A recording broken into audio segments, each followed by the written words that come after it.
It is the Fantasy Golf Degenerates podcast bringing you this week's People's Major, baby. Coming off a hot week here on the show last week.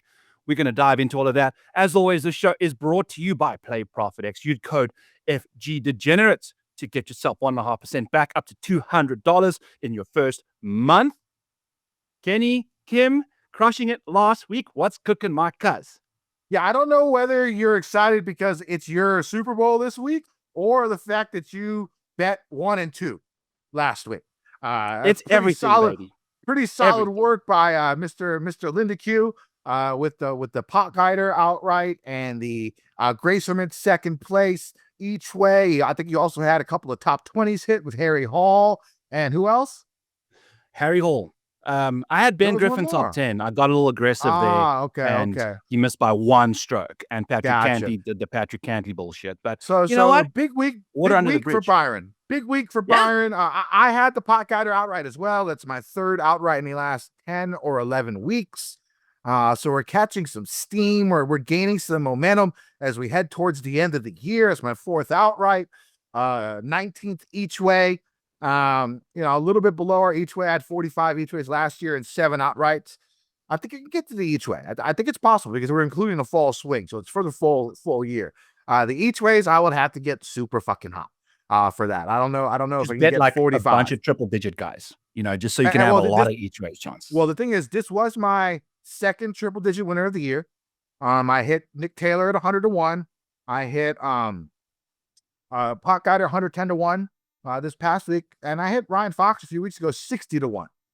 So 3 of my 4 outrights have been longer odds. I think the one that wasn't was Justin Thomas. I don't remember what that was, probably like 20, 28, maybe 30, something like that. 2-1 when he won Heritage. So we're picking up some steam. We're getting better. Now I'm real happy that Pot Guider won because I didn't have another bet inside the top 25. So, hey, but you know what? All it takes is one, right? It's golf gambling. All it takes is one. You could have the shittiest card possible, which I did, but just make one right play, which I did, and it all works out. Great week. Won about $1,700 on that. Not the best DFS week, but that outright really helped. I was right on the edge on cash. So it's back-to-back losses in cash. I hit in one. I hit like the $5 single. Oh, the wrong one. Was the only one that I hit. Didn't hit the 50, the 25, the 10s. I hit the $5. All the other ones were within, fractional points of trying to get in to cash. So that one sort of hurt a little bit. Cam Davis missing the cut screwed me. I was 5 out of 6. So not the greatest week, back-to-back losses in cash, but we're going to try and improve that this week because the run before that was pretty strong for about 6 weeks. So you go through ups and downs, but really happy about Pot Guider. Pretty incredible stuff by this guy. I mean, third time he's been in contention in the final round. He finally went over the hump. It's really fun watching him play. The guy just mashes the ball. 197 mile per hour ball speed, hitting it like 370, 380. Pretty good short iron game. His short game's not the best, but he wasn't horrible. And he could spike putt. This is a guy that, 4th or 5th international player ever to win before the age of 21. The last one being Tom Kim. He broke a lot of, he hit a lot of milestones. This past week. Youngest South African. Younger. I think since 1983. There was somebody who won in 1983 from South Africa. I don't remember who it was. Must have been Gary. No, he was like the youngest, one of the younger golfers to win on international. I don't know. I don't know exactly, but still solid victory. I thought Gracerman was impressive. Just because he was hanging with Pot Guider, out driving him at certain points. And that's the game nowadays. I mean, Gracerman's iron game isn't the greatest. Pot Guider's iron game's not the greatest. There's a couple of guys that I'm on this week. The iron game's not the greatest, but they can mash it out there 350, 360. Here's the thing about players like that, because they hit it so far, and their iron game can technically struggle in strokes gained metrics, because say they're hitting a wedge from 110, the average, you get 0 strokes gained by hitting it 15 feet from the pin, right? These guys hit it 18 feet. They lose strokes, right? But they're good putters, so they can make that 18-footer probably more often than the average guy at 15 feet.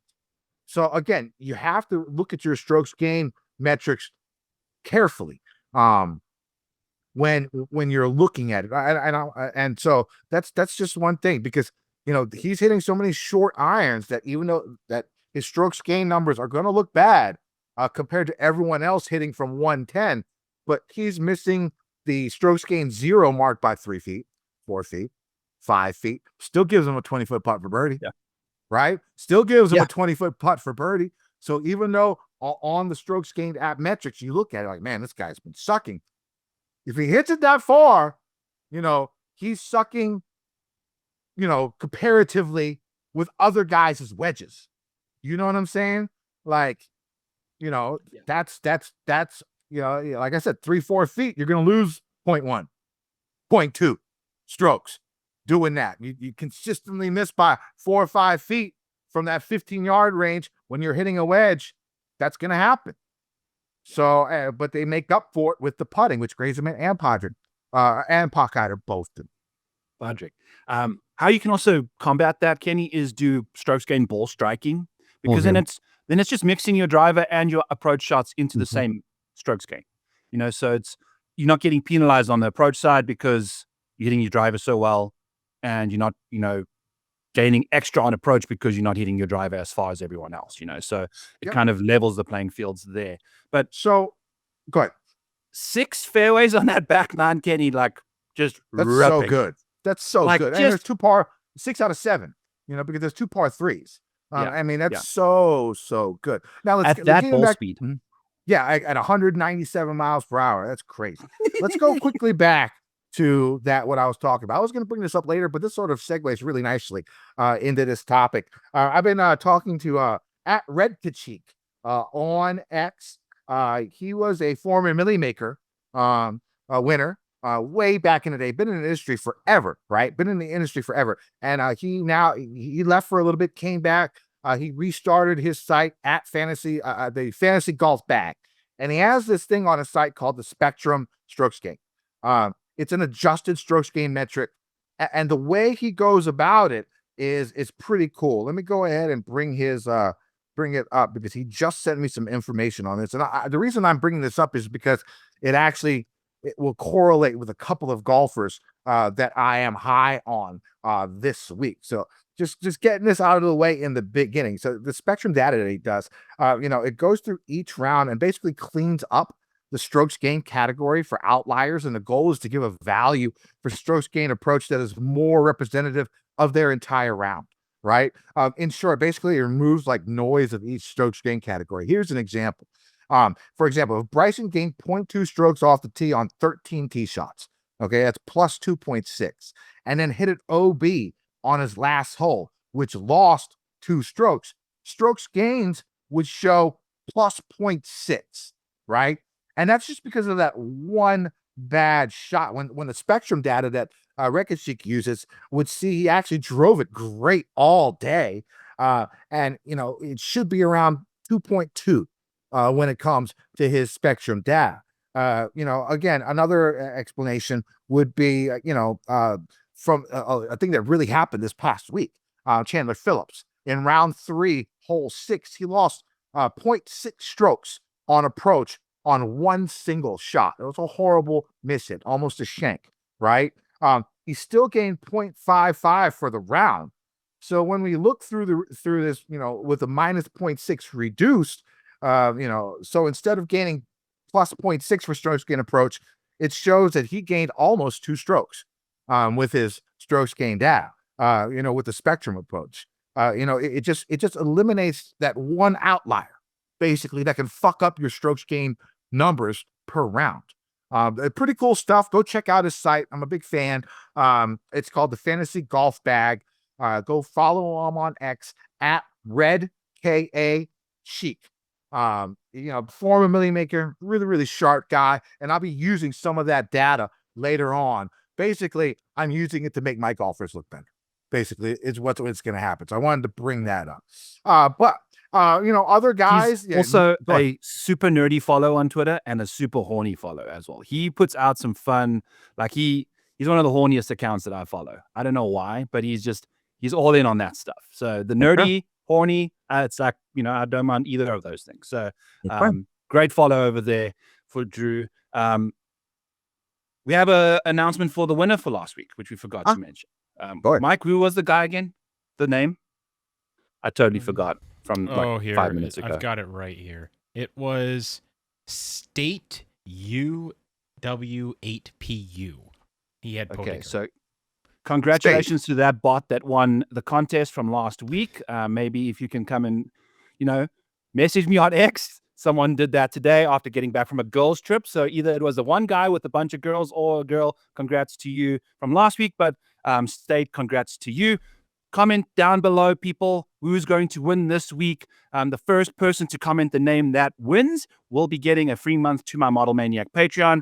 Got all my tools, all the stuff you'll see on the screens later in the show, my models, my research stations, all the showdown stuff I do after every round, all available to you guys there. And I'm available to you in the Discord. So you can chat to me personally over there. Drop a comment below who's going to win this week at the goddamn John Deere Classic, baby. Anyway, Kenny, back to what you were trying to say.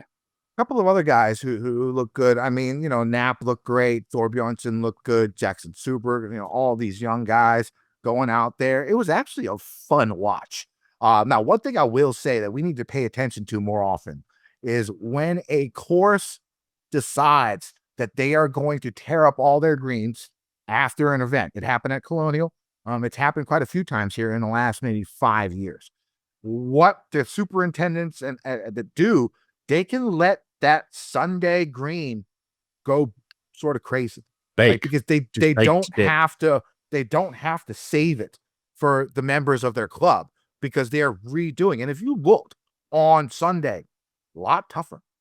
They really baked those greens out and made it tough.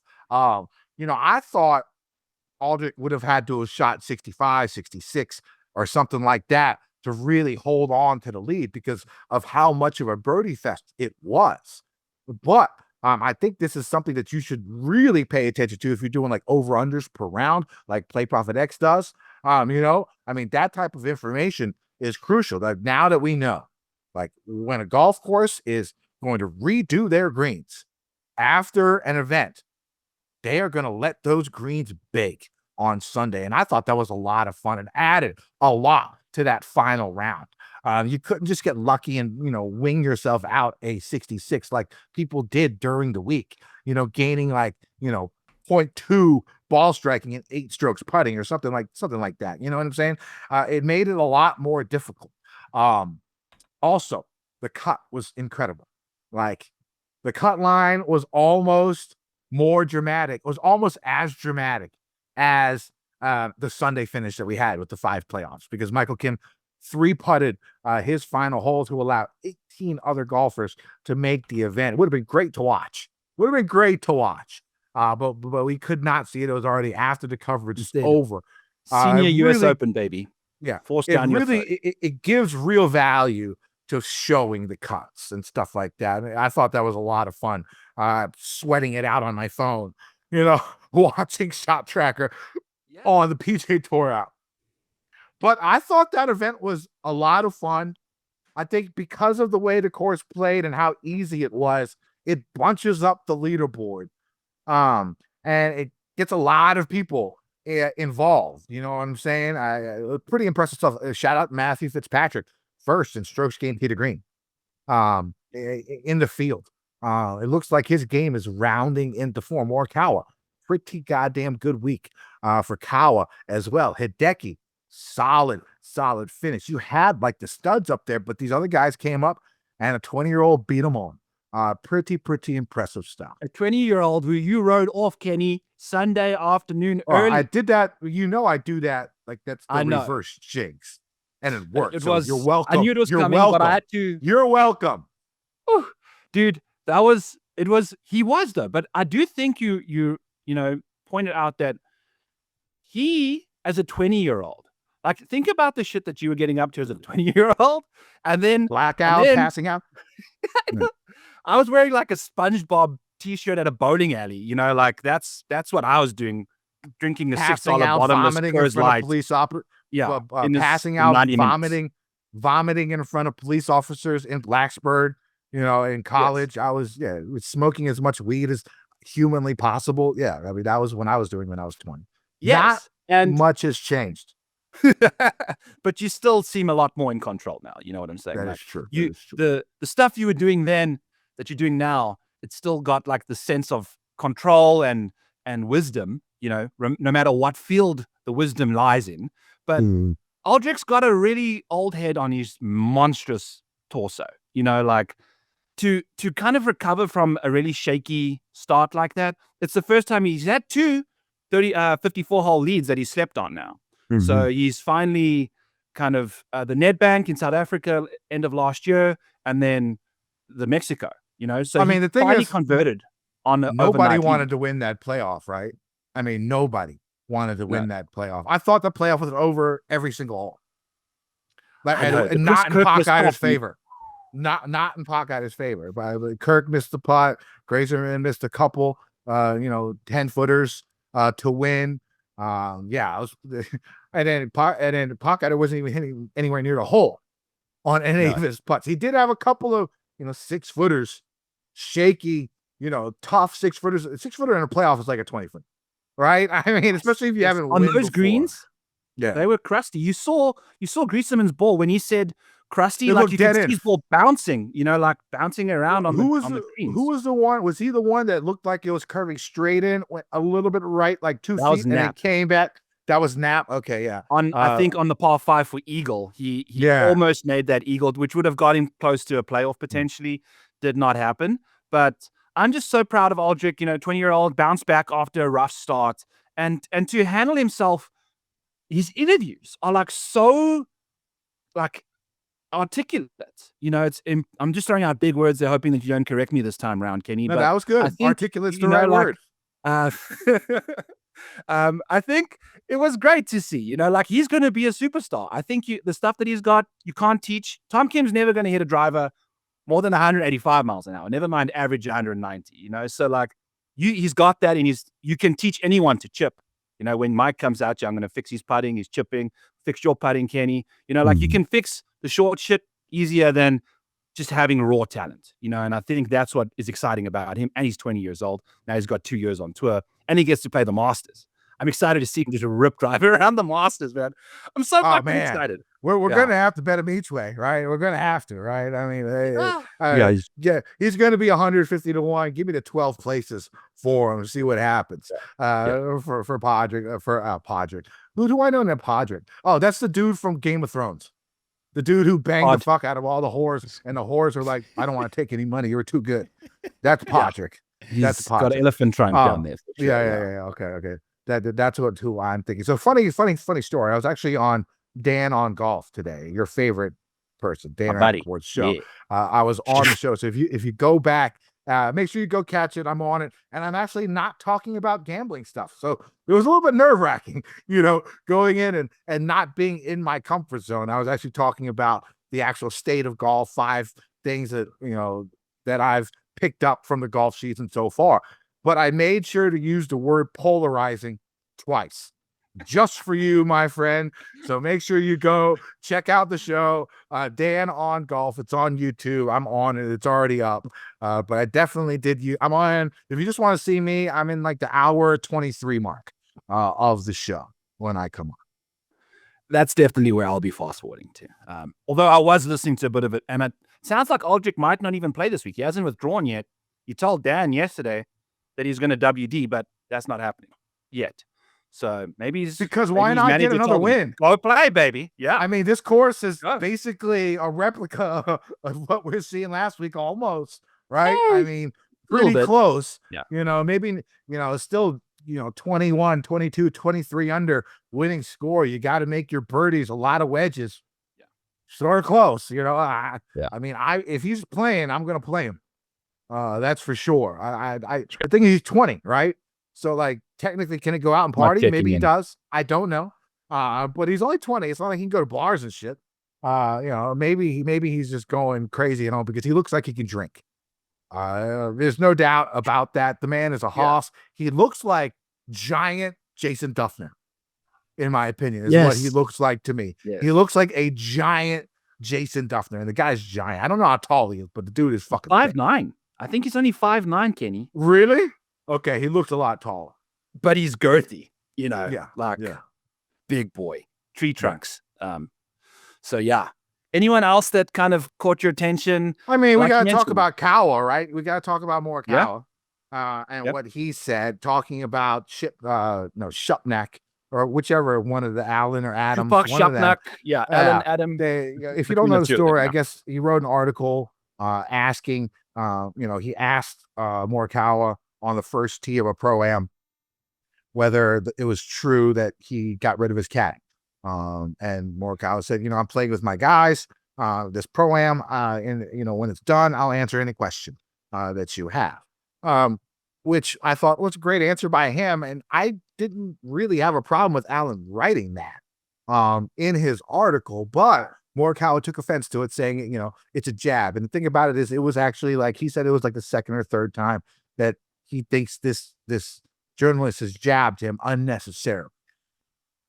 Okay, I get that, Colin. I understand that. But at this moment in time, you don't have like a really good public image, right? You don't.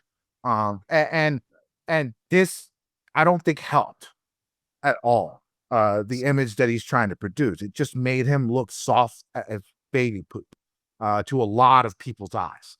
And I don't think it helped him. But here's the thing. When it comes to all these guys that I've been bitching about, when it comes to Morikawa, when it comes to Rory saying what he said a few weeks ago and me going off on him, when it comes to Koepka breaking tee boxes, Wyndham Clark throwing clubs, breaking locker rooms, Jaeger even last week pounding, destroying the tee box. Here's the thing about guys like that. Yes, we disagree with what they're doing. Yes, we don't like what they're doing. But I think I'd rather have guys like that on tour than people who are just boring. Like, just Cannot on have the 200 mic. Scotty Schefflers on tour. Yeah, Scotty's even been toning it up a little bit for Scotty here recently. I think he's getting a little bit more comfortable in his own shoes and really starting to say what he feels a little bit more often than he did. And I think that's what we need more of in golf. Having polarizing figures in golf is actually, I think, a good thing. I talked about this with Dan. He made a good point that, a lot of those type of golfers have left for live. Those type of golfers, and it sort of made the golfers that we have on tour seem boring. And that's what we've seen the last couple of years. Okay. Yes, I don't like what Morikawa was saying. Yes, I hated what fucking Rory said. But again, I would much rather have them say that than just be boring, placate to the media, play a role, and move on and not get to know who that real person is. Now, you could end up hating that man. My farmer's tan is wild right now. But you could hate that guy for it, but I would rather hate someone than not care about somebody. How about that? And as a fan, yes. As a fan, yes. So, okay, yes, I hate what the fuck these guys are saying, but it gives us something to talk about. It lets me yell at the top of my lungs on the show, which I thoroughly enjoy. It gives us content, and it makes golf less boring.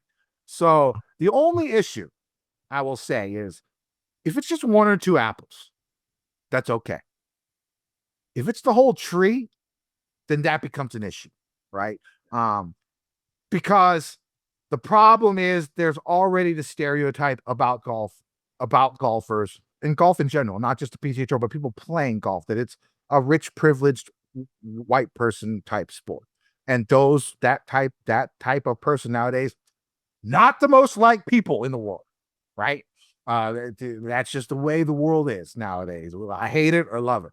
That's just the way it is. So they got to be careful to not overdo the bitching and complaining because it will really feed into that stereotype more and more and more, and that could actually hurt the game.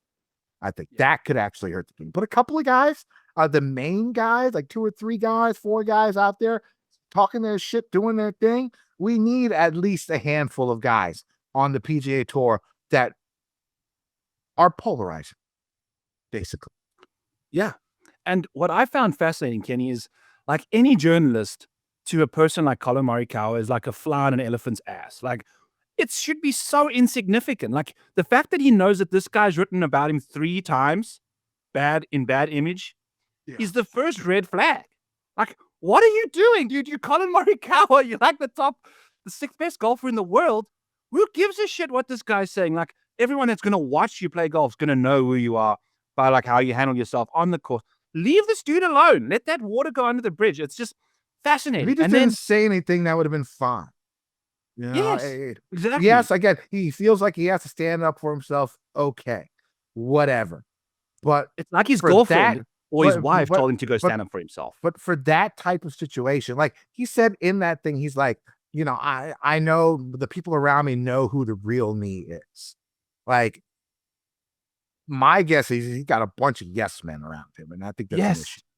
I think that's an issue. There's no one telling him to stop doing this. Like, it feels that Bryson had the same issue, right? Bryson had this issue early on in his career, and I'm pretty sure somebody told him, like, yo, you got to chill the fuck out when it comes to this type of shit, because like, you saying stupid ass shit like this is giving you a bad rep. It's making you look bad. You got to stop it. And he did. And he sort of reversed his whole narrative when it came to the media. And Colin needs someone like that, I think, around him. And I don't think he has. No. And you know what the funniest part about all this is like when he first like protected himself and stood up for himself, he spoke the entire time with his like hand on his mouth, and like, he's so insecure when he's standing up for himself. Then when he did the post-round interview after round 1, his hat was up and he was like speaking, like defending himself with his hat on like this. And he like kept having he doesn't know what to do with his hands. He's like old Donnie over there, like just throwing his hands everywhere he can. It's like he's literally been told to go defend himself. I don't think he wants to defend himself, but he's like being told. Like, his wife said, who's the alpha in the relationship, obviously, tells him, go and defend yourself. You can't be a little bitch, only to me. You know, like, that's how I think it goes over there. So anyway, and then the funniest thing is he goes and has his 3rd worst putting performance of his career that Thursday. You know, like, obviously shit's going wrong inside you. You're not in the right place, buddy. You know, you got to keep it together. So he came strong.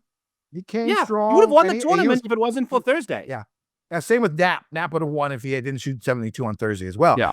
But, you know, the thing about it is, you know, he was, at one point, he was 1 stroke behind the leader with about 9-10 holes left to play, and he sort of evaporated. And we've seen a lot of that here recently, especially with these studs. I mean, Fleetwood's the one that comes to mind. Sam Burns back-to-back weeks. I mean, these guys are Ryder Cup guys, top players in the world. And it just shows how difficult it is to win on the PGA Tour. Yeah, it is. And one more thing about the Rocket, Kenny, is like, everyone's like talking shit about who won and how they threw away this. No one wanted to win the playoff. But this is the stomping ground. This is what creates Scotty Scheffler's. You know, Scotty came through this stuff. Aldrich has now won a tournament way before Scotty Scheffler did, coming off the KFT, you know. So it's, someone had to win it, and that can define your career. You know, that changes your trajectory of your career arc, and it's awesome. You know, like seeing the blue collar, the guys that are like really fighting for their position on tour, getting a break to win a tournament. I think it's fantastic. So the signature events, the regular events, I think that's a great dynamic to have, because now the guys that win these, like the Brian Campbells, you can obviously, they don't deserve, but some of them do deserve that like esteemness. So yeah, awesome stuff. I'm super thrilled for my boy. Ben Griffin now, 6 straight top 15s. He just never seemed like he was going to do anything, but he was just floating around the outside of the top 10 the whole time. He's like the non-signature event Scotty Scheffler. But the thing is, he's been doing it in sig events too. In signature, right? Yeah. Scotty Scheffler 1.5. You know, like. Good. So, yeah, that's anyone else. Tristan, he's showing up now. That's good. Nico, good stuff. We can chat about a couple of those guys. I'll let you guys know, and I'll explain this a little bit more on the betting segment. But I'm definitely putting a lot of my plays, my especially my betting card are people that played well last week. I'm just trying to make that pretty simple. And my card is light, and I'll explain that I'll explain that as well once we get to the betting side. Let's do that.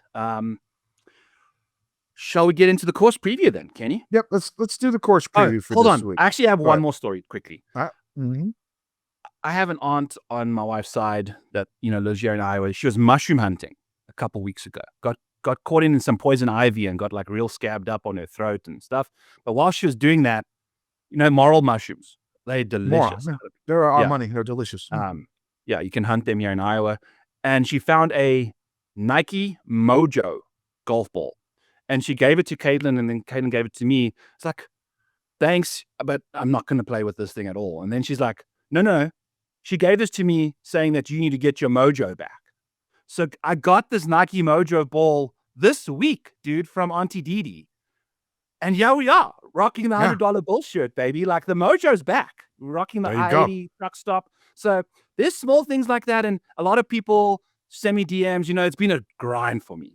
This would have been, the John Deere was the last time I hit a single outright. No, you hit one recently. I hit the team event at the Zurich, but she just bet on one dude to win. I would have been going back to the John Deere for a three-peat, by the way, but it would have been a year since. And just the care and the love from everyone saying, like, you got this, man. Like, congrats. It was just so nice to the golf betting community is fucking amazing. We have a great community, and I want to shout all of you guys out there. There's been people that's been in the DMs just along the way before I hit it outright, just saying, like, keep going, man. You're so close, blah, blah, blah. And Thor, the guy that puts out there like sick the rap reviews, he's now told me twice that I'm going to hit a winner that week, and it's happened twice. It was the Zurich and this week. He said they were going to do it. Thor he watches the show. He's awesome. Yeah, big fan of him. I think it's at Thorb on X. He's a white rapper, and he's fucking awesome. You gotta love it. Straight fire. And so he does it, and he makes up raps about like golf finishes. It's awesome. It's the best. It's so It's good. the best. Yeah. It's the best. So go follow Thor. But let's talk about your Super Bowl this week. The PGA Tour heads to Silvis, Illinois for the John Deere Classic from TPC Deere Run. One funny narrative before we get into the meat of the course. There seems to be a winner's house at the John Deere Classic. The last 3 years, the last 3 winners have all stayed at the same house. Davis Thompson, Sepp Straka, and JT Poston all stayed at the same exact house, and all 3 won those respective years. A little crazy, but I do have the information on who's in the house this week. So the people in the house this week, it's going to be David Thompson once again, Grayson Sigg. Here's one, Frisk Kirk. Okay, Ben Coles 5, Patton Kazire, JT Poston, Denny McCarthy. Complete narrative, but if it keeps on going, sounds like one of these 7 guys is going to win this week. So wild narrative for the John Deere Classic. The Trophy House is what it's called. The last 3 winners of all 3 stayed in that same house. So I just gave you the winners of those 7, I guess, is what it sounds like. But let's actually get to the course. TPC Deere Run is a 7,300-yard par 71, 4 par 3s, 3 par 5s, which should be reachable by most golfers in the field in 2. The par 4 14th is short, could be drivable by some in the right conditions. The course is very easy. Usually ranked in the bottom 10 in hardest courses on tour year in and year out. The 2 toughest holes are the par 4 9th and the par 4 18th. So if you have some golfers in your lineups who are at or near the cut line going into their last hole, you're good. You should be swept. Now, off the tee, golfers are going to see, wide tree line fairways with large fairway bunkers, garden landing zones. The rough is 4 inches and, fairly penal, but doesn't come into play that often as over 70% of all tee shots land on the fairway. The fairways usually play firm with a good amount of roll, but rainy, soft conditions, they've had a fair amount of rain here recently. Lots of rain. Could cause softer conditions, which could change that roll. On approach shots, golfers are going to see large greens that are guarded by bunkers and collection areas. These greens are very easy to hit, as over 70% of approaches land on the putting surface. Good wedge play is a must this week, as over 40% of all approaches come from 150 or less. Another pretty solid percentage comes from 150 to 175. That doesn't sound like too big of a number, right? But when you take into consideration that there are 3 par 5s and all 4 par 3s are over 150 yards, that leaves golfers with wedge in their hand on like 7 to 8 of the 11 par 4s. Okay. The greens use bent, pure bent. Have a bit of undulation and slope and are somewhat slow, with a stick meter rating of around 11. Byron, what are you looking for in golfers this week? Oh, Kenny, not nearly as a thorough write-up about my golf course as I expected from you, but it's a pretty simple venue, so to speak. I think you're just looking to keep your ball in play off the tee. You got to have birdies under your armpits, basically. You got to be scoring on easy courses. That's a big metric for me this week. Wedge play. And then spike putters. If you can spike with your putter, if you are a good putter, you can totally get around this golf course like, JT Poston in the past, where he's just done it all with the short game with a little bit of help with the ball striking. So the guy that likely wins this week is going to be gaining a lot of strokes around the greens, or on the greens mainly, short game department. Then just looking for some form. This Midwest swing that we've had, I think, is, like you mentioned, guys that are playing well last week. There's a lot of areas of that game that you're still looking for. Yeah, you got to putt well, all that jazz. So looking for that. And then, I think just guys that can keep their ball in play off the tee, strokes gained off the tee for shorter courses. Although you mentioned it's a 7,300-yard golf course, but I think it plays shorter because there's a lot of fairways that you have to lay up on. You can't hit driver if you have tons of distance, but then you're still hitting a 3-iron, 3-wood hybrid, whatever. So looking forward to being out there on Friday, Saturday, Sunday.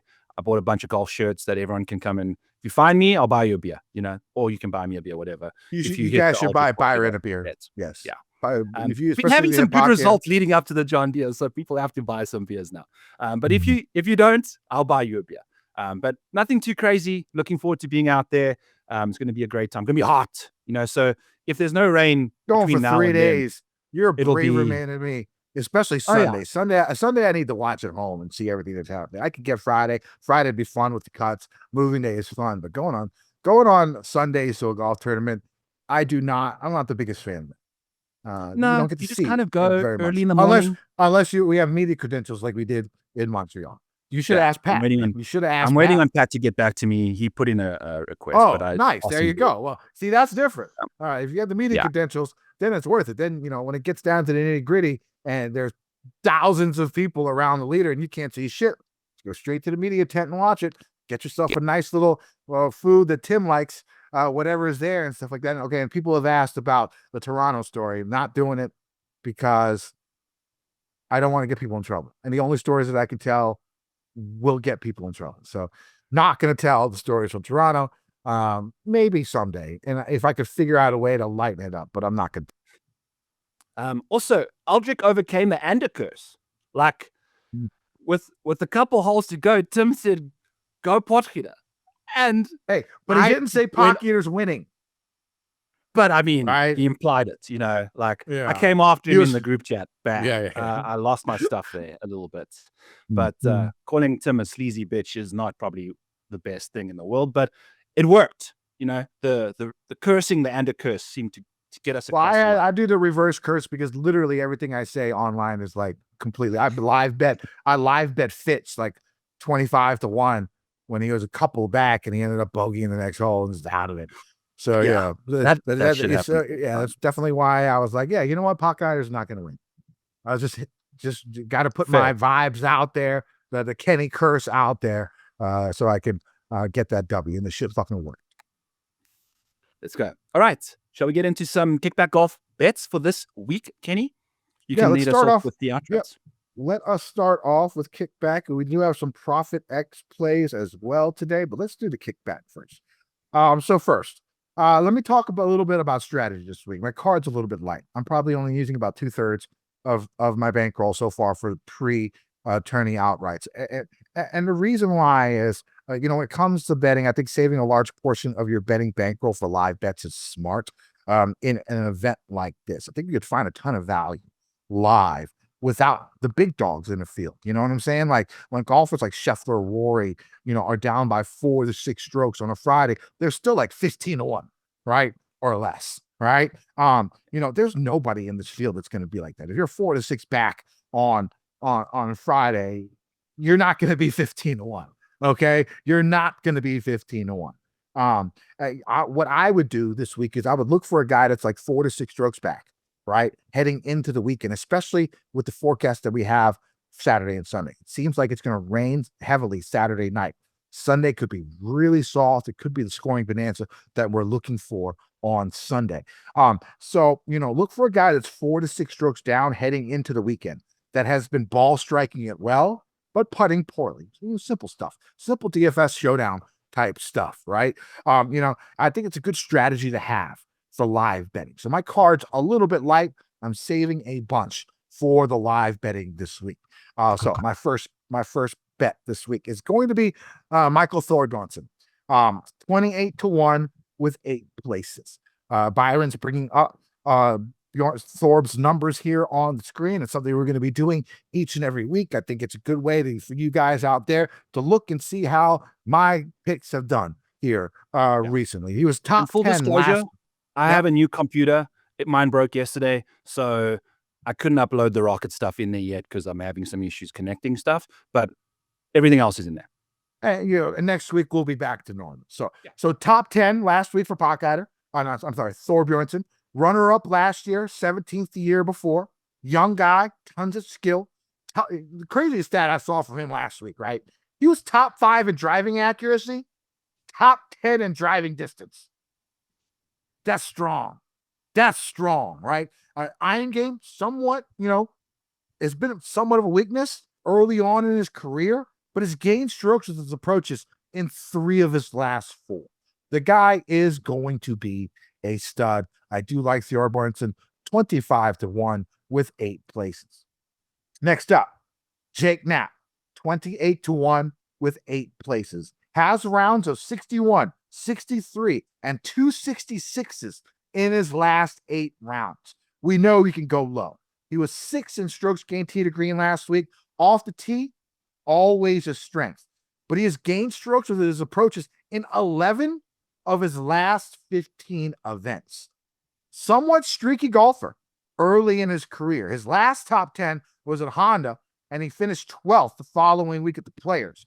Last year, he had a 4-tourney stretch where he went 3rd, 28th, 1st, and 4th. So I'm really hoping, that he rides that mo, keeps streaking, and 28-1 with 8 places. The next 3 are long shots. First one, it's going to be Kevin Roy, 60-1 with 8 places. 3 top 18s in his last 4 events. Been going ham with his irons recently, gaining 15 strokes with his irons in his last 3 events, and he's had positive strokes gain approach in 4 straight. Has gained 15.6 strokes tee to green in his last 2 events, I think. Broke the course record last week. He can go low. All right. Next one. Your boy, another thick ass fucking South African. What's up with thick South Africans? Why y'all built like that? What the fuck? Like when I first met you, I was fucking shocked. I was like, what the fuck? This motherfucker's a giant. And I was like, Jesus Christ, I shouldn't be talking all this shit about him. He might whoop my fucking ass. When I first met you when we were in Montreal, like Jesus Christ. What the fuck do you all eat over in South Africa? Good game meat, man. Good game meat. I don't know. Whatever the fuck you all eat, you should probably be sharing with some people in your country. I'm kidding. I'm joking about that. I'm joking about that. But y'all be eating some good shit over there because y'all boys are big. Y'all boys are big. At least the white boys. The white boys, y'all big. Y'all big. All right. Now Thurston Lawrence. Or Thurston. Is it Thurston or Thurston? Thurston. Thurston Lawrence Howell III. You know, he used to play, the rich guy on Gilligan's Island. That's who this is. 75-1 with 8 places. Extremely solid showing last week. Getting almost 10 strokes tee to green, coming in hot. 3 top 12s worldwide in his last 4 starts, including a 12th at Oakmont and a 4th at the Soudal Championship, which is what? A South African or a DP World Tour event? I'm not really sure. Yeah, DP. DP. Yeah. He's gained in every strokes gained category the last 2 events. You know how hard that is and how rare that is to be seen? To gain strokes in every single strokes gained category back-to-back weeks, and your name's not Scheffler or Rory or one of those guys. Pretty impressive stuff by Mr. Lawrence. Let's see, where was I? Like Pop Peter last week, boom or bust option, as he does miss a ton of cuts. But it worked out for us at the Rocket. So we're going back again. Also bent his best putting surface so far early in his PGA Tour career. And my final bet for this week, again, another guy who played well last week. Very, very simple. I'm not overthinking it. It's going to be Jackson Super, 90-1, 8 places. Old Miss grad. That was a 2-time all SEC selection and sits second all time in single season scoring average at Old Miss. Coming in with a 6th at the Rocket and 18th at Canada. Has gained 3 or more strokes with his irons in 3 of his last 4. Hold on. 3 of his last 4. Solids showing last week. And again, if you pull up the Spectrum data on Drew's on at the Fantasy Golf Bag, you look at his numbers, he actually comes in 4th for the week in Spectrum strokes gained total, because he had a couple of really, really poor shots that really dropped him. But you eliminate those outliers and you look at how the consistency that he played with, he was number 4 in the field. According to Drew, he gained 11.5 strokes total on the field with the Spectrum metrics. So that's going to be my betting card for the week. I know it's a little bit smaller than usual, and I have a lot left, but I am saving for outright. So it's Thorbornser 28-1, Knapp 28-1, Roy 60-1, Lawrence 75-1, Suber 90-1, all with 8 places. I love it, Kenny. We're on 2 of the same guys. I'm on Thriston this week as well. I grabbed him at 80-1 this morning with the 5 places. I'm also laddering the shit out of him this week. I'm going with the top 10 at plus 700 and the top 20 at plus 320. This dude was never priced in the 7K range in 2024 when he was playing on the DP World Tour. Never in the 7K range for an entire Always above, year. Right? Always $8,000 and above. Mm-hmm. So he is a pedigreed golfer of, epic proportions. He's a very, very world-class talent. I mean, finished second at the Open Championship, last year. So that's coming up soon too. But he's just extremely talented. Who hasn't really found his feet on the US soil, which happens to a lot of people. Coming to the biggest tour on America, in the world. This happens to some of the best guys. They just don't get across the line. Tommy Fleetwood's got like 6 or 7 worldwide wins. Can't happen, on the US soil, So I love Thriston, the T8, the T12, the T4, like you mentioned, great. Last week, the ball striking, Kenny, we just kept going to him in the showdown models because we were waiting for that putter to show up. Didn't quite get there, but, like you mentioned, bent grass putting is his jam, and I just think he's just a world-class talent. So great position over there. Then I'll follow up with Kevin Roy as well. Like you mentioned, the 15 strokes on approach that he's gained in the last 3, incredible. So the price you're getting for an elite iron player like that, who's just really looking for a bit of a bounce back on the putting side of things, I think he's going to make a lot of sense.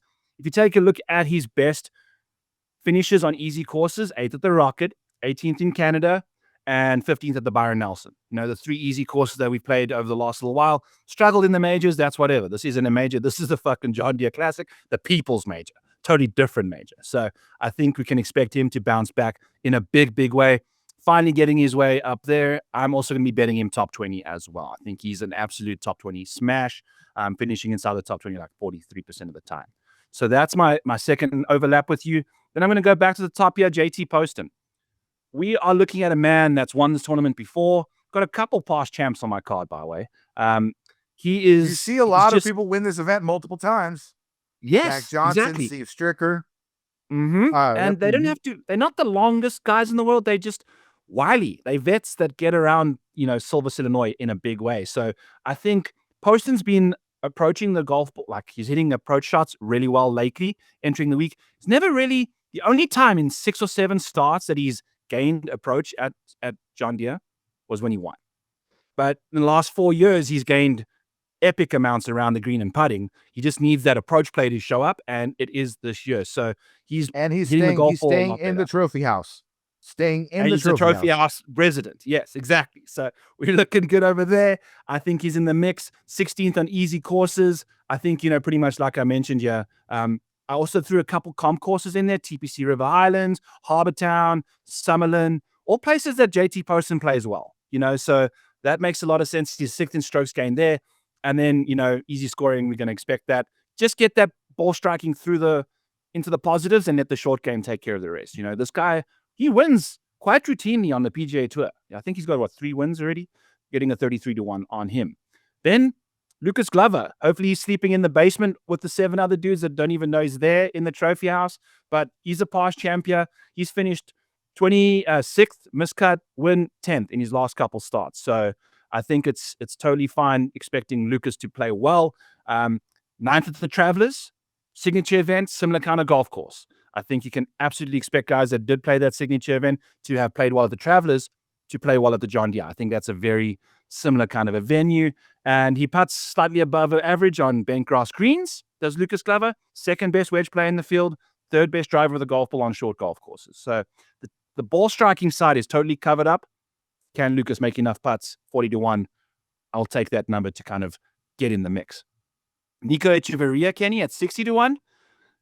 Not really a model darling, but a guy that I think he just gets hot. You just got to try and find him at the right time. He's won twice. He showed out on the weekend last week. Yeah, exactly. And it was with the iron play. When he won the Zozo, he outstruck JT, down the stretch there. He was just balling out with the approach play, and he was 6th in the field last week on approach. So that's, to me, is a great situation. I think he's not the longest in the field, so this kind of a venue, perfect for him too. I think he's won twice, obviously, on tour. Just looking for a bit of putt luck, and he can spike with the putter like he did last week. So lots to like there. And then my final guy, Matt McCarty.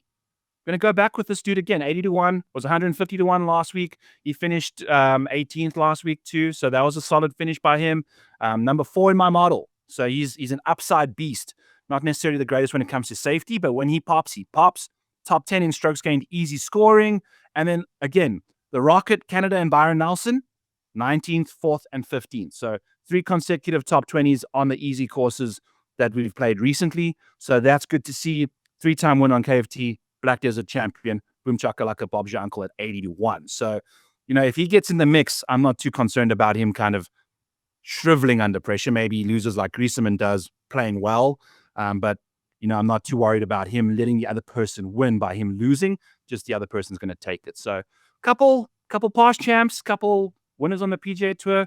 I would love for Tristan to show up. Yeah, the back-to-back South Africans, that'd be amazing. That'd be so sick. Like Bezzy must just be sitting there hitting his 290-yard drives. It's just like, what is going on here? He needs to get on the diet plan that these motherfuckers have, like you all motherfuckers have. Yeah. Well, rat poison is not the diet you want to be eating when that's you're true. growing up. So, that's true. Yeah, that's probably below stunting the growth right there. Drinking a cup or how the fuck? I mean, like who puts rat poison in a Coke bottle, buddy? Like you grew up in Boksburg in Kempton Park, man. It's if you're from South Africa, it's a blue collar world. When I was younger, I used to love Orangina, right? I used to love Orangina, and there was an Orangina. I was young. My grandfather smoked, and I went and drank the Orangina, and he had like 8 cigarette butts in that bitch.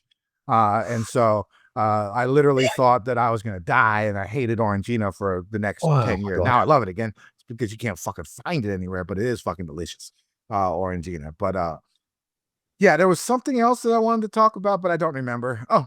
Let's move on. Why don't we go to? Are you going to go with some more bets? You got more? That's it for me. Waiting for some tee times. I'll be dropping all the rest of my stuff on the show tomorrow, 7 Eastern.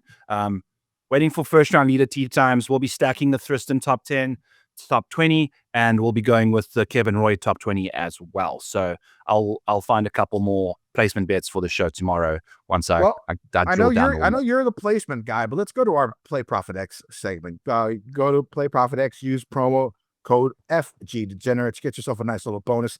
When you do, win some money, you get a little bonus. Someone explain the bonus to me. I don't fucking know. Mike, just every time you're making a play, you're just getting 1.5% back. So if you're a volume guy out there, it's ideally going to help you the most. If you're putting, or if you're betting big, either way. But within the first 30 days, you can make $200 back on micro returns. Yeah. So again, at Play ProphetX, peer to peer, it's not like your typical book. You're going up against other people, and it makes the numbers. You create your own odds. And so I'll be looking at some finishing positions this week. The first one is one of your plays. It's going to be Lucas Glover top 10. Right now you're seeing plus 350, plus 300 around there at most books. I will try and get plus 400 or better on there and see if someone jumps on that. I do like him. You did talk about him quite a bit in your segment. But like when you just looking at him, the guy again, ninth, his last time he played, 3 top 10s here in his last 6 events. The guy knows how to grind. The guys know how to play this course well. So I'll go and take that top 10, hopefully at around plus 400. It's been a little bit tougher. People are smartening up. Like I said, you really need to jump on when you're starting on. People are smartening up. I haven't played a lot because my plays haven't been matched. You don't know who you're matching, so they don't know it's me. But I'm sure they can guess when it's 100 points different from the book. Okay, occasionally, you still get those hits. I think I went 1 for 1 this past week. I posted some plays for Play ProphetX on my X feed. I lost to Clanton over under on Saturday. But what a terrible round! Yeah, that was horrible. But I did hit the nap over under on that same day. So I was 1 for 1. So that's going to be one that I'm looking at. The next one that I'm going to look at is Wacky Valimaki, top 20. Again, plus 300 around most books. I'm going to be trying getting plus 400 for a top 20. It's pretty freaking good. You can get plus 350, plus 400. That's what I'm going to be looking at on Play ProphetX. He has 4 top 20s in his last 7 starts. Iron Game has been strong the last 3 months. Top 10 in the field, last 3 months of proximity from 125 to 175, finished 12th. His only other appearance at the John Deere. So those are going to be a couple of ProphetX plays that I will be focusing on pre-tourney. And then I will have some over-unders probably as the week goes on. Make sure you check my X account. I am super tempted to take on Jason Day as a not top 20 bet because it's tempting. He's always looking to withdraw at some point. He's not the greatest on easy scoring conditions. There's a chance that he does a lot of his work around the greens, Kenny, so I think I thought I was sharing it, but I'm not. So I was expecting the screen to do all the heavy lifting there for me, but we'll just let that slide because it's a new computer. But I just think the live, he's so volatile, man. He is. You could easily withdraw at any point. So, you're kind of getting that situation there. But I think you could go minus 200 for not a top 10. I might try and sneak a decent plus money, not top 20 on J Day, because I think someone will try and bite on that. So we'll see. It would be tempting because here's the thing. Let's move on to the blood, sweat, and DFS tiers. It's a pretty good segue because Jason Day is our highest price golfer at $10,500. I am extremely tempted to roster him. I talked about him last week. I talked about Morikawa last week. He still ended up being like 22%. I was thinking he was going to be low on, but you look at the studs who played last week. Morikawa, Fitzpatrick, sort of. Hideki, right? All finished, top 13, top 15, something like that. They're all in the mix. These guys normally don't play, non-signature events. And now they're getting into a field where, Ben Griffin is 14-1, right?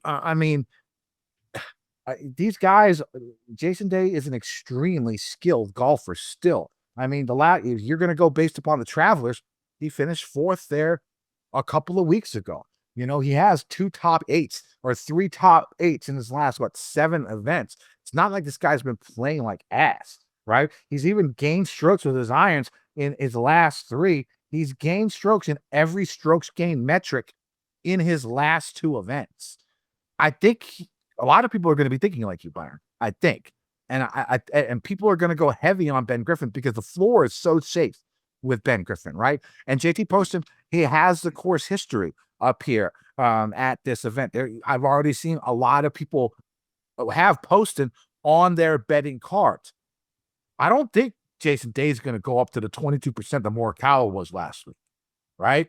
I'm thinking, even though he is the top 15, like I don't mind your no top 20 bet. I don't mind that at all. But I think from a leverage standpoint, game theory standpoint, if he's 15% owned or less, I mean, I'm not an ownership guru. I'm completely fucking guessing here. I have to rely on Gup's Corner and other places on Wednesday night to actually, figure out what the fuck the ownership is going to be. So I could be completely wrong, like I was with Morikawa last week, but I don't think he gets to 20%. And I think the leverage could be had. And it's not like he's a shitty fucking golfer and he's playing against guys that he normally doesn't play with. I mean, his last 5 events have all been signature events. He's only played 2 non-signature events this year, right? I think he finished 27th at Houston, and he finished 3rd at the Amex, right? I mean, I think I'm gonna have to use him this week in GPPs. Probably the $44 that I'm gonna play in because that's a larger GPP with more people in it. So you like to be a little bit different. 6 entries. Yeah. No, I think that one you can get like 20 or 40. It's a good amount of entries you can put into 44. So I think I'm gonna play him this week as a game theory play. But my first cash game cornerstone is going to be Mr. Ben Griffin at $10,400. The floor is just so high lately. I mean, he's just top 15 every event he's played. And I think he was top 10 here last year, too. The course history here, 14th least stickiest on tour. But, you still look at it. And what did he finish last year, Byron? Do you know? 5th, yeah. So he finished 5th here last year. The guy's number 1 in my model by a mile, right? In the last 24 rounds, he's 1st in strokes gained approach, 2nd in tee to green, 2nd in birdies, 3rd in putting, 2nd in green and regulation, 4th in bogey avoidance, right? I mean, it's just a simple play.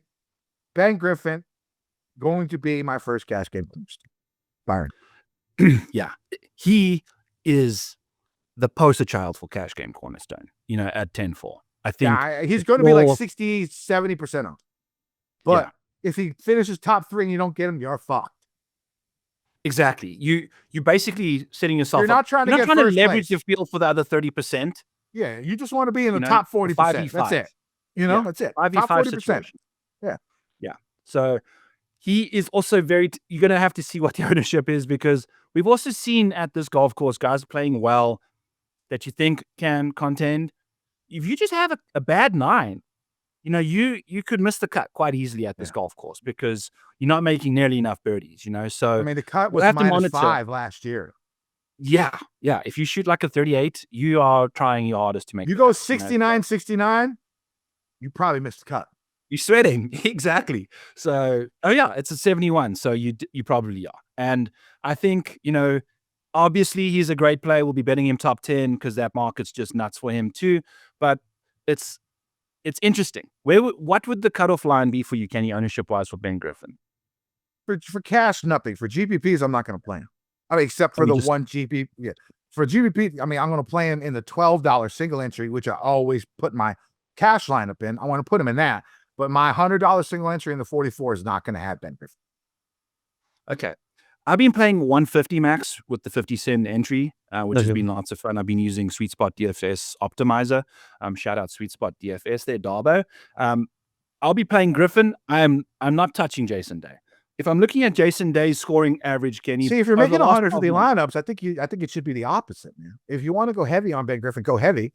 But I mean, like, you know, if Day's going to be 15%, you need what, 30% to be double the field, and 150 lineups. What, it's like 40 lineups, 35 yeah, I'm lineups. just You not still have interested in him. 115 left. You know, I'll find I leverage get it. in I other understand. places.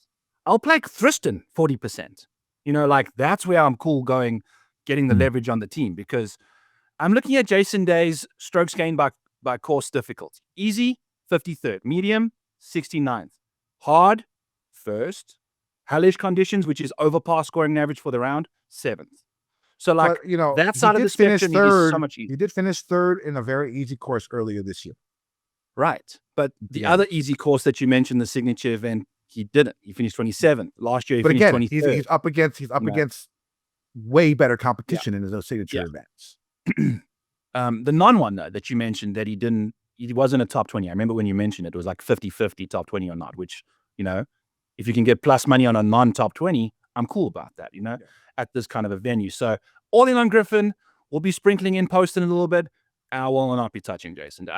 I'll find my leverage elsewhere. The problem and the reason why I like Ben Griffin is I'm not necessarily thrilled about anyone in the 9K range at all.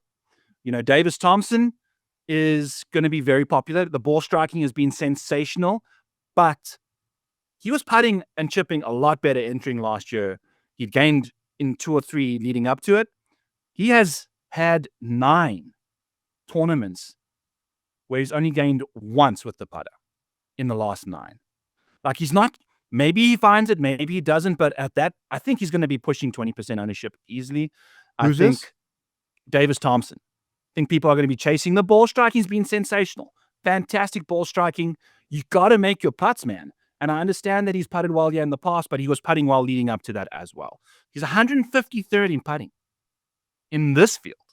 You know, like, that's not good. So that's my steer clear play on this tier. A little bit of a tongue twister for you guys over there, but I will not be playing him along with Chris Goddard up. Who the fuck put Chris Goddard up at $9,300? Oh, I love him this week. At $9,300, Chris Goddard. It's the John Deere. I mean, you know what I'm saying? I mean, like, I've got him ranked 77th and 30th. You know, like, he's not even remotely close to where I'm looking. We have no top 10s in his last 10 starts. Like, all outside the top 20. I understand. I get that. He hasn't had many top 10s, but he's had good finishes, you know, top 25s. Yep. He's been in the mix a little bit. You saw him near the top of the leaderboard on Friday last week. The thing about Goddard is, I don't know how many people are going to be on him. I think he's going to be I think he's going to be sort of low owned. And the thing about him, when you look at his numbers, he's first in tee to green in the last 24 rounds in this field. Top 10 in birdies or better in this field the last 24 rounds. The big thing is you got to hit a shit ton of greens. He's 5th in greens in regulation in the last 24 rounds in this field. So I think I'm definitely going to be playing him, and I'm hoping a lot of people, you know, think the way you do. And are going to be awful when they see the price tag that he's on. The guy's a good golfer. You know, he's missing a few shots here and there that's really stopping him from getting top 15s, top 10s, and stuff like that. But I feel like he's on the verge, right? The guy has talent. He makes a lot of birdies. And I feel like he's on that verge. And I do think he's going to be under-owned. And I think he's going to be the leverage play that I will use in this for the Naps, for the Thomas. I do like Jake Knapp a lot this week. You know, talked about him a bit on the betting segment, of course, but, you know, 61, 63, 266s for Knapp in his last 8 rounds. You know, I think people are going to see that, like myself, and I'm going to roster him, and it's going to make him popular. I think Goddard can get, you know, 10%, something like that, hopefully, or less in that range. And I think he makes a decent leverage play. I mean, the guys, you're right. He hasn't had that many top finishes, but he's been hovering around top 25 basically every event. You know, 5 of his last 7 events or something like that, right? I feel like he's on the verge. I think he might be able to break out here soon. And this is the type of course that he could do it on. You know, these easy birdie fest type courses where your goal is just hit a lot of greens and then just get hot with the putter, right? And so you worry a little bit about his putting, but the guy top 5 in greens regulation. But my second cash game cornerstone is going to be at the bottom of the list. It's going to be Thor Bjornsson at $9,000. Again, we already talked about him in the betting segment. But, like I said, the big bugaboo with him was his iron play, right? It's been sort of weakness throughout his career. He's gained strokes in 3 of his last 4. And it really was really impressive last week that he was top 10 in driving distance and top 10 in driving accuracy last week. The guy's going to be a stud. So Thor Bjornsson is my second cash game. Cool. I might join you, Kenny, at $9,100. I think, great form, great course history. He's cheaper than Chris Gotterup, which is, I'm not looking for leverage in this range. I'm looking for leverage at the bottom where guys are like 4% owned and just take a massive stand on them, because that just changes the whole dynamic over there. But my favorite play of the $9,000 range is Lucas Glover. I understand he's probably going to be popular. I'm cool with that. I'll figure out my other shit. So you got to play chalk at some point, and he is like the best chalk you can find at a golf course like this. When you have tee to green prowess like he does on the ball striking front, that gives you a lot of safety. You're just lacking the upside if the putter doesn't show up. He's still going to ball strike it well enough to make it to the weekend, things like that, So, like I mentioned in the outright portion there, top 3 in approach play from 150 to 100 and off the tee on short courses. One thing I will say, if you have reservations about Thor Bjornsson, this week as your cash play or the next cash cornerstone that I have, I think Glover makes a good cash play. He initially was in there, but I switched stuff around. I really didn't want to go deep into the 6K range because it's slim pickings down there this week, in a field like this. So I had to switch things up a little bit. I couldn't afford Lucas Glover if I was going to go in here. So if you're not a fan of Thor, I think Lucas makes a pretty good cash play this week. I wasn't a fan of Thorb last week because he was coming off of a wrist injury, first tournament back. Yeah. So I was like, oh, is this guy that I didn't play because he was injured and showing up now? He's going to win this thing. Yeah, now it looked like he had a chance. You did. And then immediately got in the lead and immediately forgot how to putt. Like it was just not shocking for a guy who's just straight out of college coming off of the tour. No Corn Ferry Tour experience either. He just got straight up to the big league. So not surprising. So hard. So but hard. we saw a 20-year-old win last week. So exactly. You know what I'm saying? So maybe we could go back with that type of mojo. 8K range. 8K range. 8K range. My third cash game cornerstone is going to be Sam Stevens at $8,300. The stacks don't look great. His finishes aren't that great. Motherfucker don't miss cuts. He's made like 24 of his last 27 cuts. Like he's made like 11 of his last 12, 13 of his last 15 or some shit like that. 87% cut rate. The guy just doesn't miss cuts. Like, at an event like this, I'm sure he's going to miss the cut this week now since I've been saying this shit. But he made the cut last year here. I don't think of 31st or 41st or something 34th. like that. Yeah. And so I'm just going to go with the cut maker here. Like, events like these, weak fields like these, 6 of 6, difficult, right? So I'm going to try and pray that he's safe. He looks safe to me. He's made a shit ton of motherfucking cuts. I'm just going to go with that cut maker. Give me the cut make, $8,300 for Sam Stevens. I like Bud Colley.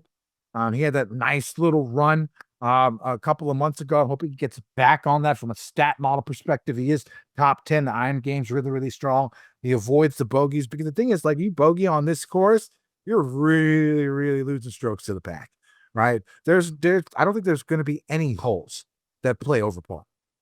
So I don't think. Maybe 9, maybe 9 18. is hard. 9 and 18 would be the only ones that would play over par. If you bogey any other holes on the course, you are losing 1+ strokes. Yeah. You're not just losing 1; you're losing 1+. And to the broadcast, Kenny, made such a good point. They sometimes say good stuff. If you make a bogey, it's going to be 2 holes till you can get under par again. Yeah. If you make back-to-back birdies, then you're only 1 under par. A bogey is just like completely death knell. These like when I bet Fitz live and he bogeyed that hole, I knew it was over. Like automatic. He went from 18 to 17 and I knew it was over. You know what I'm saying? You just can't make bogeys on these birdie fest type a lot of them, especially on Sunday. So that's some of the stuff. Other guys I do like in the 8K range. I like Collie is one of them. I think I might have to go back to Chris Kirk. At $8,900, he looks really strong. For the week, top 10 again in my model, top 5 tee to green. Our last 24 rounds, 6th in iron play, 9th in green regulations gain, 13th in bogey avoidance, 18th in proximity from 125 to 150. I think I could get back on board. I know that loss hurt for him, but he went through like a pretty bad stretch and took some time off. When his game wasn't, he was thinking about taking some time off. He was going to skip the U.S. Open. But he was like, fuck it. I love Oakmont. I'm going to go out there and play, finish 12th. And it seemed like that recharged him, especially after what you saw last week, the 12th there. And then, the top second place, at the Rocket. It looks like he's back. He's a 6-time winner, on tour at $8,900. I will be. He skipped the Travelers to play these Midwest events. I think I heard, and he did, obviously did second. And Kenny, if you have a loss like that, it's not like it was your first win that you were trying to get. He's won multiple times. It's not going to be devastating to him. He's a recovered alcoholic. He's had way worse times in his life. Trust me, he's going to be just fine mentally. I believe he's quite strong upstairs. Unless she's standing over a 4-footer to extend the play. Yeah, that one hurt. It's a little different. I was happy because it made one too, and I was happy for me because it took one of the guys out of the playoff.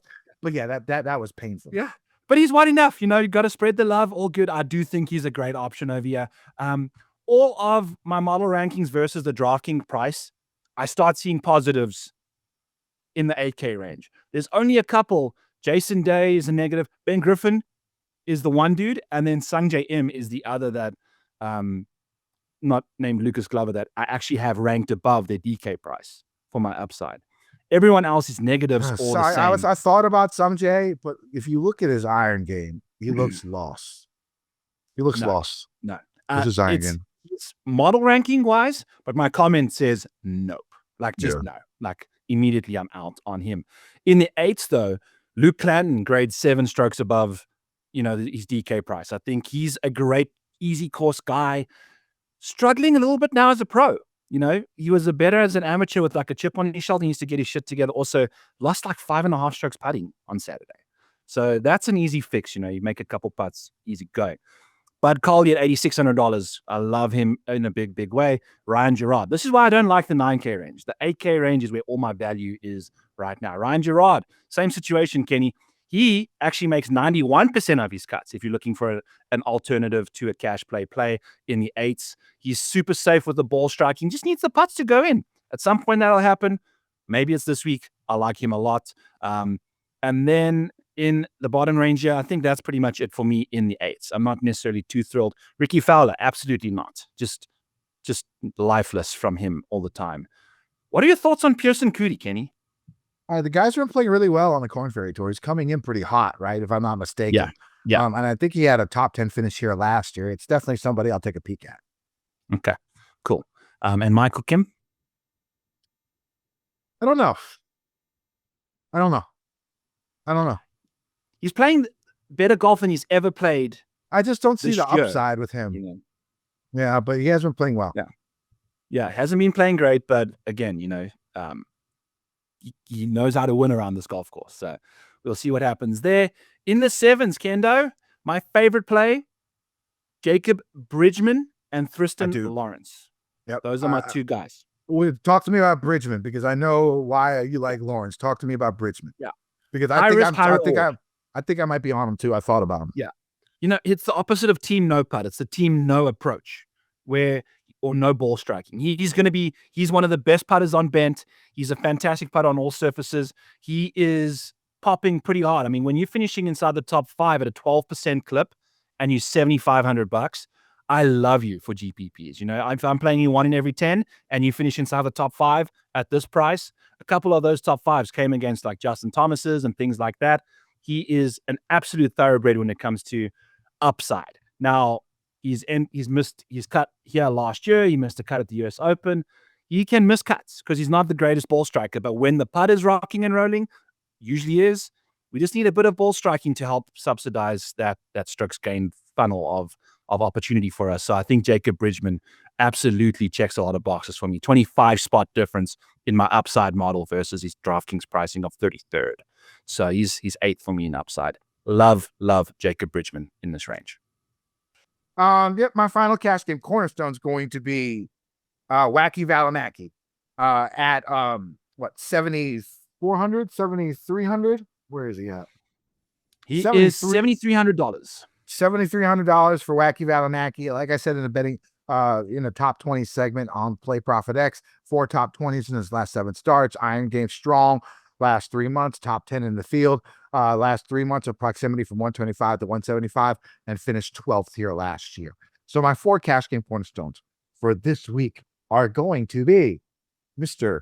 Ben Griffin at 10,400, Michael Thorbjornsen at 9,100, Sam Stevens at 8,300, and Sammy Valimaki at 7,300. Leaves 15K, around 15K for your other 2 spots. I also like Griot this week. I think he could bounce back. He made the cut barely. He was one of the guys at -6 who made the cut when Michael Kim missed. I think you can get a little sort of flop lag on him since he was somewhat popular. Again, the wedge game is so strong.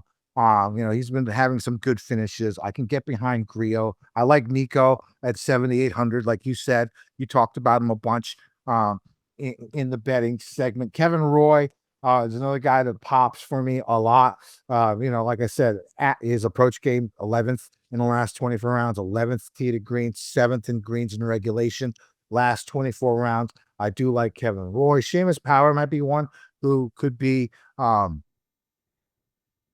you look at his form and it sucks, right? But you expect him to be low, but the guy loves this course. Like he really does. Short positional venues, man. If you're looking for a course horse, in the 7K range, this might be it. And then let's go to my hustler play of the week. Mike, hit the music. It's going to be Chandler Phillips at $7,000.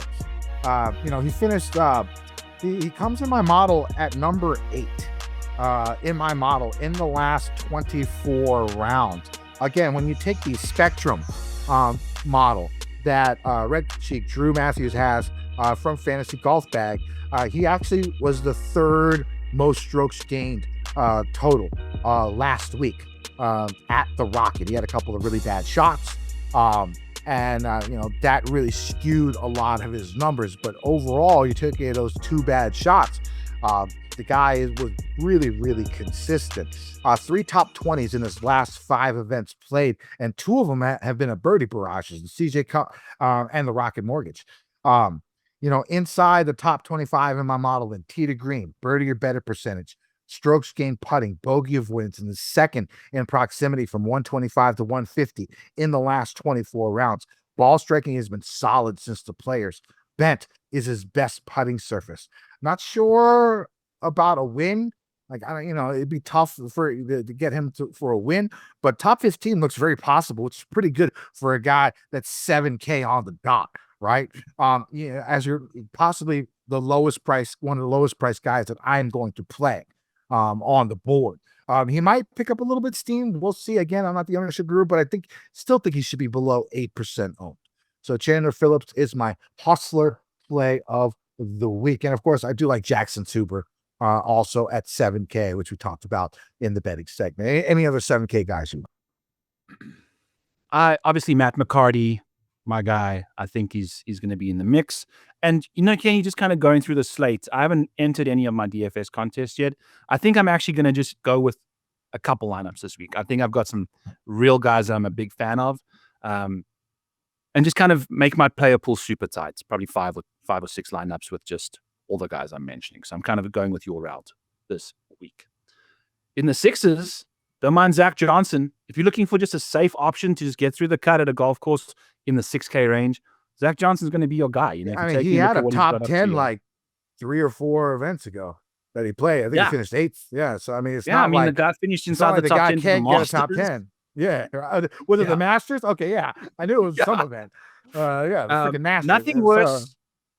27th, 34th, 60th, 35th, 26th. Those are his 5 starts at the John Deere in the last 5 John Deeres. So you're getting a $6,900 dude. Give me him. I don't mind that at all. Then there's a guy by the name of William Mao, whatever, $6,700. I was taking a peek at this dude for Showdown over the weekend. On Saturday, he had 4 birdie putts down the stretch inside 11 feet and missed all 4 of them. And he shot a 68 or a 67. It was like a great round that could have been a 63 if he just rolled in a couple putts. He finished 13th here in 2023, and he's $6,700. He's one of my sneaky 67 6K range options. He's my favorite play in this range, along with Grayson Sig, who's got fantastic course history here, $6,700 as well. Grayson Sig staying in the trophy house. Staying in the trophy house, baby. He's likely doing the dishes for everyone else that's staying in the trophy house, but still in the trophy house. So I have him starred as well. Good. And then Brian fucking Campbell. I can now let this guy off because Aldrich has now broken through. But the gatekeeper in Mexico at $6,400 checks an insane amount of boxes for me. He's probably my favorite beneath $6,500. He is super, super impressive on easy courses, 5th in the field in strokes gained on easy courses. If you take a look at his wedge play and his 150 yards ranges, 5th from 150 to 200, 35th from 100 to 150, Brian Camp. If you're taking a look at his strokes gained on bent grass over the last 36 rounds, 1st. So he's a great bend putter, fantastic from 100 to 200, and he's an easy scoring guru, and he's also the 19th most accurate golfer in the field. So if you put those pieces together for $6,400, he's got a chance at doing something dangerous, yeah. And he ranks 55 spots above what DraftKings is pricing him for this week. So we'll see what happens. He's a risky play, but he checks a lot of boxes for me. I think Brian Campbell's definitely in the mix. Couple of young future studs that you can look at here in the vein of Potguider last week is Jackson Koivun. Again, another really strong amateur career. He's coming into the PGA Tour. He's going. It looks like he will be a strong player, and also I think Ben James at 6,500, one of the best college players out there. I can't believe I'm saying that because he does go to UVA. Fuck UVA, but that's where he went. And those are a couple of guys in the vein of Potguider, young guys who might be able to make some noise. I sort of like Hayden Springer at 6,900. He's made 6 of his last 7 cuts, finished 7th here last year. Adam Schenk has had a pretty poor season, but he's had a couple of, spike weeks with a 5th of the CJ Cup, a 6th of the Sony Open. And, he's had some spike weeks at this event over the past few years. He's another guy that I will take a peek on. That's basically about it. The only 4 guys that I have starred is Springer, Schenk, Sig, James, and Koivun. That's about it. I'll dig a little bit deeper as the week goes on, but those are the ones that caught my eye initially off the top of the board. Yeah, again, like the 6K plays aren't the greatest, So if you're multi-entering, it's just 10% kind of a luck for a bunch of guys. Yeah, that's it. Spread it out. If you're looking to put a Ben lineup together, you can go with 5 of them called Ben Griffin, Ben James, Ben Coles, Ben Martin, and Ben Silverman. 5 Benjamins in this field. You won't win any Benjamins. You won't. Probably with that line. You won't. That's a great point, Katie. All right. Speaking about, I almost had Max Griesemann as my one and done. It was the easiest. You know what? That's fine. I accidentally bet Aldrich. I was supposed to cash out my Bet365 bet because I found a better number somewhere else. Forgot to do that. Boom chakalaka. I made an extra $600. So there you go. That was nice. Well, here's the thing about my one and done last week. I picked Wyndham Clark in the Mayo, so he missed the cut, and I only dropped 15 spots. I'm like 122 right now. But I used Wyndham Clark in the Slider Cup, and I forgot I'd already used him. So that's automatic. Wow. That's automatic missed cut. And like if you get like 2 or 3 of those in a season, you like can't. You're not allowed to like put people in for the next major or some shit, right? But that's so I can't make that mistake again. So not the best week. I dropped from 2nd to 3rd in the Slider Cup. I think I'm going to go Thorpe. I think Yeah. Thorpe's definitely going to be a play. Is he American? I was hoping he was international, but he might be American. That's a good question. I'll have to look at the flag on DK to figure that out. Yeah. Or Bjornsson. He's American. He's American. Okay. Yeah. Okay. So Cleveland, Ohio, born and raised in the Midwest. Good to see there. I will be rocking Thurston Lawrence, baby. I'm bullish on him.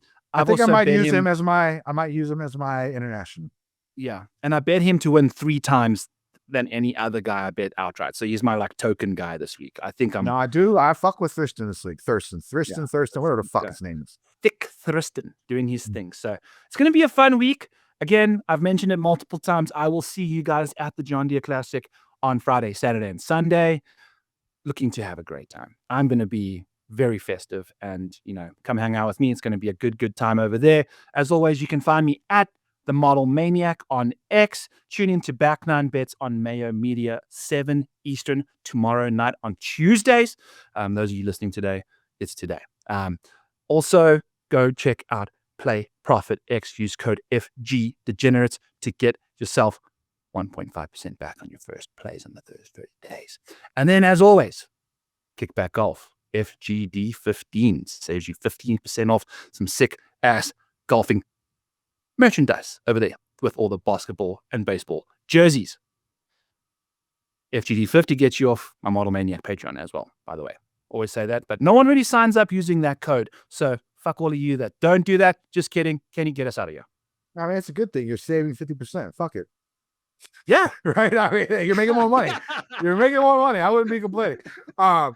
Make sure you go check me out on Dan on Golf over on his YouTube channel. I start my interview with him at the hour 23-minute mark. If you just want to go fast forward, you give me a little bit of support because that's a good show to be on. It gives our show a little bit more broad of a spectrum for people to go on. So make sure you go check that out. So Dan will have me back on again, so I can keep using the word polarizing and tell crazy stories about people giving birth at the in a hotel room. And I think the first time I was on the show was all about strip clubs. So we're totally different this week. Definitely comfortable talking about strip clubs. This week it was a little bit different. I actually had to do some research and really write shit down. But I think it went well. Go check it out. You can find me on X at KendoVTs. All my ProphetX plays will be there. My full card will be there. Make sure you check it out this weekend because I will be adding a bunch of live bets because of the strategy I dished out earlier in the show. All right, so it's Byron Super Bowl. These events tend to be fun, right? We don't get the big names, but us golf sickos, we love these type of events. It should be a fun week. Let's win some motherfucking money again. DJ Nation. I've been getting dirty money, Jordan Belfort. Stacking penny stocks while I'm flipping these birds. Sipping on Ciroc, trip 'em up with the words. I done popped the Molly and I think it's be my third. Jordan Belfort. That shit. It's like how white I want my cocaine to be. Like, it's just crazy, dog.